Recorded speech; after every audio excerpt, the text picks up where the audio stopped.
Welcome to my log. उन्हाळ्याचे दिवस आले, थंडगार असं काहीतरी शरीराला उष्णता विरहित अशा वेगवेगळ्या पदार्थांचा समावेश आपण आहारात करतो, जसे की मठ्ठा, ताक, दही, आईस्क्रीम. त्याच प्रकारे मी आज म्हणलं की काहीतरी वेगळं करावं. ही ऑफिसमधून आले म्हणायला लागले काहीतरी थंड बनवणं, तर मी विचार केला आज फ्रीजमध्ये दही तसंच पडून होतं. मग त्याचा मी विचार केला की आज काहीतरी लग्नातल्या पंक्तीसारखा मठ्ठा बनवूया. मग त्याला दही घेतलं वाटीमध्ये, त्याला विस्करच्या साहाय्याने हलवून घेतलं. त्याच्यामध्ये 3-4 ग्लास पाणी घेतलं आणि त्याच्यासाठी मसाला तयार करते. मसाला करण्यासाठी घेतलं अद्रक, लसूण, कोथिंबीर, पुदिन्याची पानं आणि चवीपुरतं मीठ.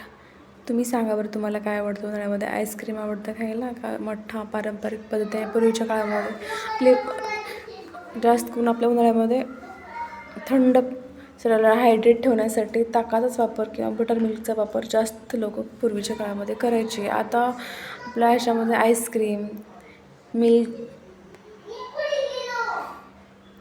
अशा वेगवेगळ्या प्रकारचे आपण करत असतो. पण पारंपरिक पद्धतीने जो पदार्थ असतो त्याचीच बरोबर चव ही कुठल्याच पदार्थाला येऊ शकत नाही. त्यामुळे मी ठरवलं की आज लग्नाच्या पंक्तीसारखाच मठ्ठा घरी बनवूया. तर पुदिन्याची पानं, कोथिंबीर बारीक कट करून घेतली. आपला मसाला तयार झाला आहे, तर यामध्ये मिक्स करून घ्यायचे. चवीपुरते मीठ टाकलं, झालं म्हणजे आपला चविष्ट आणि थंडगार असा मठ्ठा घरच्या घरी. मार्केटमधून खरेदी करण्याऐवजी तुम्ही घरच्याही घरी बनवू शकता. लहान मुलांपासून मोठ्यांपर्यंत देऊन याला काही कुठलेही नुकसान नाहीत.